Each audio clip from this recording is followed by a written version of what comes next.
First day legal marijuana sales for recreation in Washington State. I am in Seattle, Washington, 4th Avenue. As you can see, we got the magicalbutter.com, eat treat. Oh, scan that shit right there. Media. You can see they got the police lines, do not cross. What's up, man? What's up, bro? How's it going? I'm making my YouTube video. Oh, what's up, Magic Butter? Magicbutter.com. Yeah, all day. Is that some good stuff? What we do is sell a machine, great machine, make great stuff to sell. All right, I'll check it out. I think I saw that Hit Fest.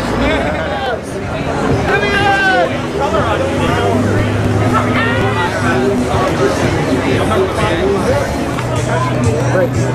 Thank you. Much appreciated.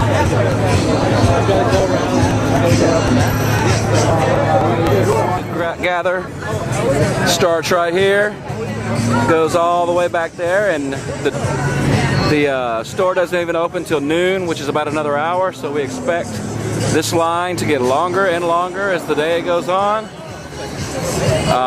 Can't wait to interview some of these folks when they get their first legal marijuana. So this is the 12th person in line. What's your name? Doug Headley. Doug. Yeah. Hey, so you excited about buying your first legal recreational marijuana in the state of Washington? Yeah, I'm actually more excited to smoke my first retail legal marijuana in Washington. All right. Hey, let me ask you another question. Chris Christie, who is the New Jersey governor, he has presidential ambitions. Yeah.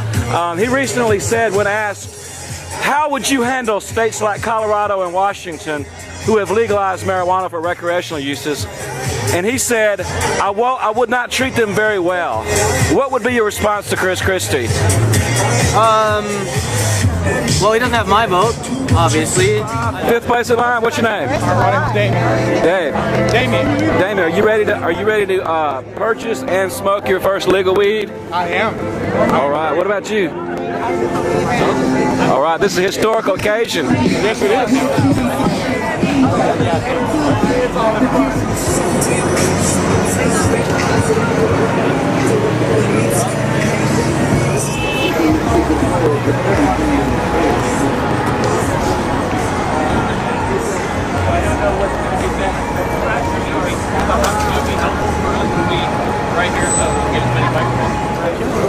Here I am, getting ready to open it up. We're here at the grand opening for the first the grand opening for the first So they say. recreational marijuana. Washington State, history in the making. We're here to watch history in the making as Washington State's first legal recreational marijuana store sells its first legal recreational marijuana. Making history today. One small step for man, one giant leap for mankind.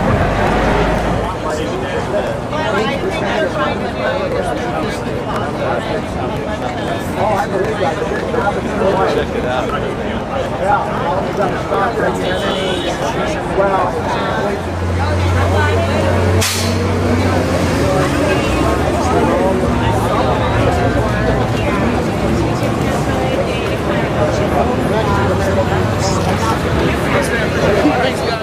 Look up the Kettle Falls 5 and the Bellingham 3. While we celebrate, people are doing life without parole for cannabis. So true. Jimmy Romans, his birthday was yesterday. Look him up too, doing life without parole for cannabis. Remember, the legislature tried to kill medical marijuana over their dream for recreational taxes. It does not need to happen. You can have a medical marijuana system and a recreational system and be successful. So while we celebrate, we need to remember these things. There's lots of injustice going on with cannabis right now. Celebrate, but remember, Kettle Falls 5, the Bellingham 3, Jimmy Romans. Learn about them. Sharon Whitson, General Manager, Seattle Hemp Fest. Channel 1, Okay, guys, we're going to actually get started here in just a second. Today is an amazing day. As we celebrate this historic moment, I want to share a few thoughts to put these events in broader perspective. In May of 2009, Gil Kulikowski, then the newly appointed director of the White House's Office of National Drug Control Policy, told the Wall Street Journal that the ONDCP had moved from viewing our nation's drug problem as a criminal justice issue to viewing it as a public health matter. I was one of the local advocates who celebrated the apparent harbinger of a fundamental shift in the administration's approach to drugs, announced by none other than a former police chief of the city of Seattle, home of HempFest and Initiative 75. Unfortunately, contrary to expectations and hope, drug offenses have continued to represent the largest category of arrests in the United States each year. Roughly 50% have been for marijuana, and they have been disproportionately of Black and brown people. Moreover, the impact of the failed U.S. war on drugs continues to be felt abroad. In 2012, the Mexican Competitiveness Institute found that legal sources of marijuana in the United States could cut drug cartel profits by as much as 30%. Reducing the flow of money to hyper-violent criminal organizations by any amount matters. Since 2006, more than 60,000 have died in drug war-related violence in Mexico, and an additional 26,000 are missing.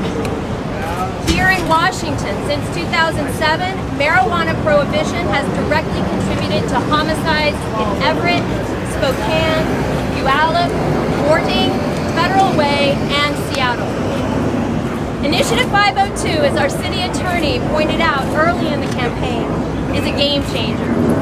Decriminalization, ending the arrests of users, is something that's already been done in several other states and countries.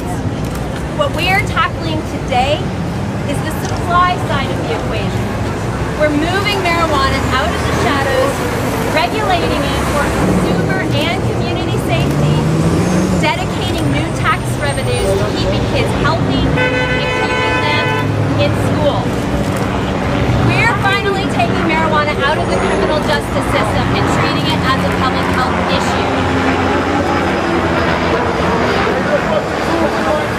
Thank you. Thank you. Thank you, Washington State voters, for your leadership. I'd also like to thank a few of the people who helped make this day possible, and I'll do so more quickly. Kathleen Taylor and all my amazing colleagues at the ACLU of Washington for more than a decade of vision and perseverance. The Drug Policy Alliance for its significant contributions to the campaign and years of supporting broad range of drug reform work in Seattle and Washington. The National Organization for the Reform of Marijuana Laws and its powerhouse Washington chapter. Law Enforcement Against Prohibition. Mark and Jody Emery, the Marijuana Policy Project. Vivian McKee, Project Newland, and all of the people that make this possible. Students for Sensible Drug Policy, Richard Lee, Rick Steves, Harriet Bullitt, Bill Clapp, the NAACP and the Tacoma Pierce County Black Collective, El Centro de la Raza, the Asian Pacific Islander Coalition, and so many elected officials. There are too many to list. Dr. Benjamin Danielson and the Children's Alliance, the sponsors of Initiative 502, including Seattle City Attorney Pete Holmes, and the amazing New Approach Washington staff, volunteers, and officers. But most importantly, today I want to thank James Lathrop and his staff. They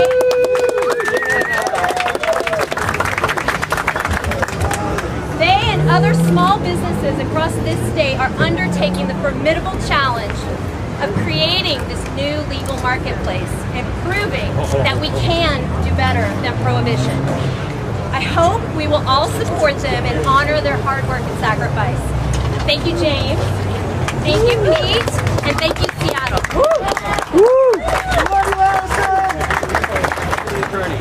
First, I want to thank Jeannie Colwell. The senator has been a long-standing warrior in the battle against the war on drugs, and we really owe a debt of gratitude. Look, it's hot, and I just want to point out, we're all ready for the opening, but 3 years ago, over 3 years ago, at Seattle Central Library, we announced the launch of what would become Initiative 502. And now I'm really and truly honored and pleased to be standing here with her again as we witness the opening of Seattle's first cannabis store. So, look, I'm going to stop waxing nostalgic while you're all waiting in line to buy something. It's important that, you know, we recognize we're in short supply. We've only got one store. And there's going to be other bumps in the road as we veer away from the failed war on drugs toward a regulated system. That's what this is all about. But the most important takeaway for everyone here is that today marijuana sales became legal. And I'm here to personally exercise myself this new freedom.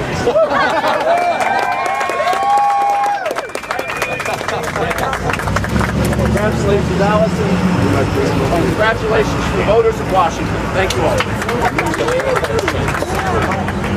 It is hot. My name is James Lathrop, Jameslathrope, and on this beautiful, sunny, gorgeous Seattle day, July 8th, 2014, I declare this war over. And I think it's time to free the weed. We have a gigantic pair of scissors to free the weed.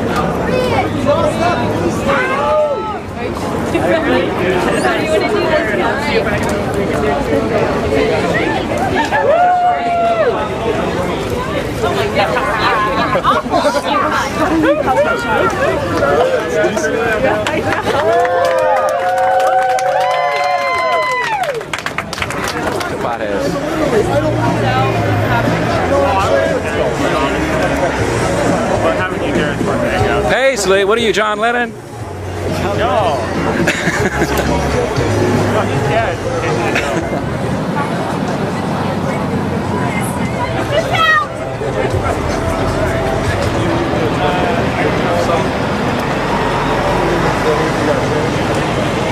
Ah.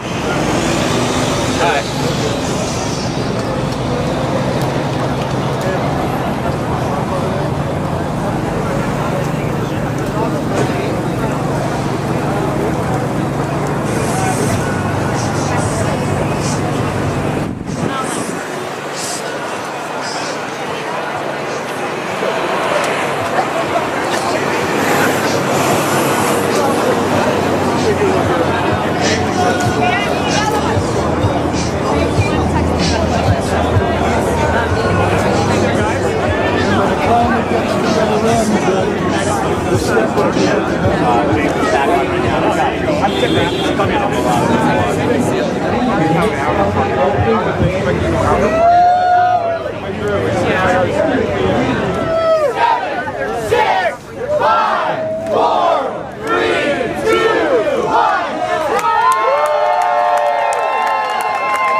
Crunchies from On Safari Foods at a cafe about 2 blocks down.